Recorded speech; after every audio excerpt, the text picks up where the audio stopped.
নমস্কার বন্ধুরা, আমি রাকেশ মাঝি আর তোমরা দেখছো রাকেশ মাঝি ব্লগ চ্যানেল। আজকে আমরা নিয়ে এসেছি একদম নতুন একটা খবর। ভারতের মহাকাশ গর্ব ইসরো আবার লিখে ফেললো একটা নতুন ইতিহাস।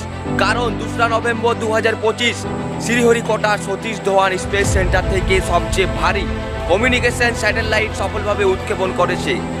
তার জন্য আজকের ভিডিওতে আমি দেখাবো তোমাদেরকে কিভাবে সফল হয়েছে এবং তার নাম কি, সেই স্পেসটা কেমনভাবে সফল হলো।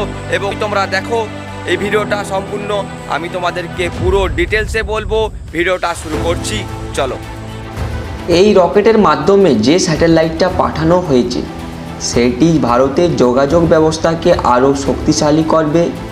ফুল ভিডিওটা দেখার জন্য আপনারা কমেন্টে চেক করুন, লিঙ্কটা দেওয়া আছে এবং ডিসক্রিপশনেও চেক করতে পারেন। অবশ্যই চ্যানেলটা সাবস্ক্রাইব করে নেবেন।